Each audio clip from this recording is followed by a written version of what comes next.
Kasabay ng selebrasyon ng ika-47 National Disability Week, pinangunahan ni Pangulong Ferdinand Marcos Jr. ang paglulunsad ng 50% rail fare discount para sa senior citizens at persons with disabilities na sasakay sa MRT3, LRT1 at LRT2. Ito ay pagpapalawig pa sa kasalukuyang 20% discount at sa naunang diskwento para sa mga estudyante. Nakapagbigay tayo ng diskwento sa ating mga students basta't magpakita ng student ID.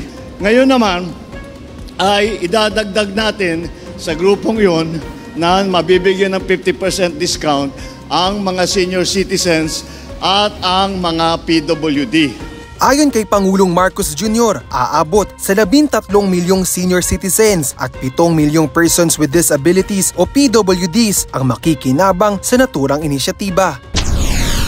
Mga estudyante, ang PWD, mga senior citizens ay talaga naman kailangan ng tulong natin dahil very limited ang kanilang income. Kaya naisip namin ang maaari natin gawin upang tulungan ang ating mga commuter na PWD at yung mga senior citizen.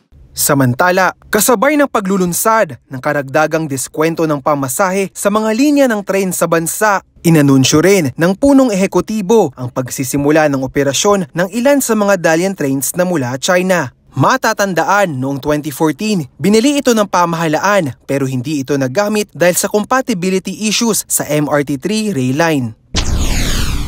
Mula ng 2014, di pa nakatenga lang ito, hindi po nagamit. Kaya ang ginawa natin ay binalikan natin ito mga ito at tiniyak natin na kung ano ba ang kailangan gawin para magamit ang Dalian train na ito ay gawin na natin. Sa oras na magamit ang nasa mahigit 40 Dalian train, inaasahang makakatulong ito upang mapagaan ang operasyon sa MRT3 at mapabilis ang train intervals na mula 4 na minuto ay magiging 2 minuto na lamang. Para sa totoong balita sa Bagong Pilipinas, JB Piedragosa, Congress News.